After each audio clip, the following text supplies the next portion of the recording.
The Spanish Civil War took place between 1936 and 1939, and there are many important lessons we can learn from this struggle that cost perhaps 350,000 their lives.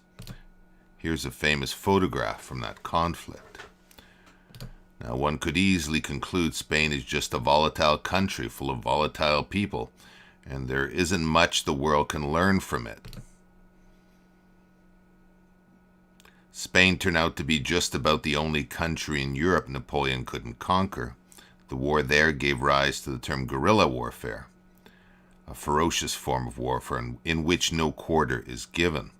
The particularities of the Spanish character aside, the Spanish Civil War still offers us a warning about what happens when the political climate becomes too toxic and the opponent is dehumanized in our propaganda, and provocation eventually produces a violent response. Today, hundreds of Catholic churches have been vandalized in France and around the world. This is Notre Dame burning. Only this morning, Easter Sunday, hundreds have been killed in church bombings. As we will see, this type of violence was also a precursor to war in Spain. The Spanish Civil War pitted the Republicans, here's one Republican, viewed through the rose-colored glasses of the media as freedom-loving and pretty good-looking Republicans, but really a mix of socialists, communists, anarchists, and intolerant leftists hell-bent on ridding Spain of its monarchy and its church and making constitutional changes to ensure the right would be permanently barred from politics. On the other hand, we have the nationalists looking to turn back the clock, and also a mixed bag of interests driven together by the Marxists. As we see today, the left has a particular attraction to knocking down statues, desecrating churches and cemeteries, and rewriting history books. Marxists also have a thing about desecrating human bodies. Here are some Republicans in Spain opening up the crypt at a convent and tossing the corpses of nuns into the street. I think the message is pretty clear. Here's what's left of a Spanish church. So again, we do see a lot of the same pattern today with the statues coming down, churches desecrated, cemeteries desecrated, and little response from the timid legislatures who seem to be giving tacit endorsement to this violence by their inaction. When you consider Spain was a conservative Catholic country, you can imagine the shock at seeing such images. But what the Marxists didn't consider and never do is that as the provocations become more and more extreme, many Spaniards felt more and more threatened. This triggered a survival instinct, and to see and look for a savior in anyone promising to end the Marxist reign of terror and return some stability, rule of law to the country. Today it's a statue. Tomorrow it might be your property, your job, your liberty, your life. The same is true today.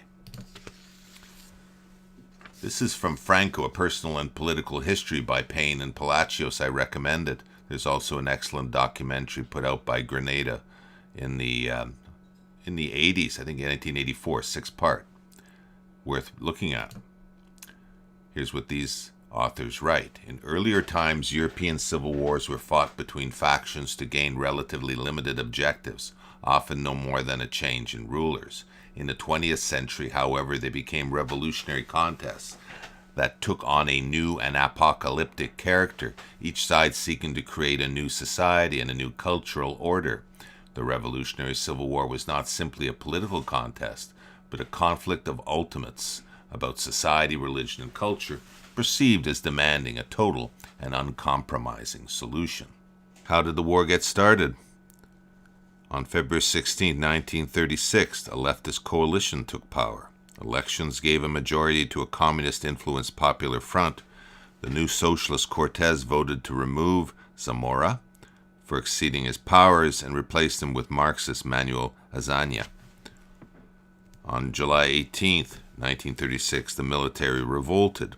Simultaneously, the military garrisons in 12 cities of the mainland and 5 in Spanish Morocco rebelled, following a clash between a unit of the Spanish Foreign Legion and a communist-led mob in Melilla, Spanish Morocco.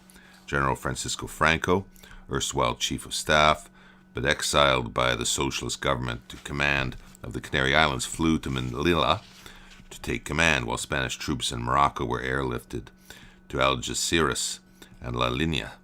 The garrisons of Burgos, Saragossa, and Huesca in northern Spain concentrated at Burgos under General Emilio Mola. An uprising in Barcelona failed. Its leader, General Manuel Goded, was captured by the loyalists and shot. Madrid was in the hands of the Republicans. What led to this? The revolutionary movements fomented hatred, violence, and talk of, in one of their favorite terms, extermination. I'm sure these guys only have our best interests in mind. Before the war began, in July 1936, there had been a lengthy period of growing tension, multiple preceding attempts at violent revolutionary insurrection, and proliferation of the most virulent forms of mass propaganda, especially by the revolutionaries, who often spoke of the need to liquidate the bourgeoisie, while the rightist discourse, even before the war, had sometimes also sought to dehumanize the adversary and legitimize extreme measures. The nationalists, beginning as they did as a military revolt, found support among small C conservatives, the middle class, property owners. They found support among the Catholic peasantry, among the working class, appalled by the attacks on the church, seeking an end to chaos and seeking religious freedom. Okay, so this is an old pattern with the extreme utopian left. The French Revolution quickly devolved into the terror. Under Robespierre, thousands were killed. The Republican government ordered a genocide against the Catholic Vendée. Notre Dame was turned into a Republican temple. Napoleon then ended the terror and the weak government, which was enormously popular. Likewise, Franco's dictatorship helped put communism at bay until his death in 1975. But the problem with simple military dictatorship is that it only holds leftists at bay for as long as the regime lasts. Socialism seems to be endemic in mass democracies. No matter how many times the experiment fails, we constantly have to go through the same process, and it's a dangerous one. So here we are, again, with our weak legislatures appearing unable to respond to a growing political crisis and to increasing leftist and other forms of terror. And how are they going to respond to the growing power of technocracy?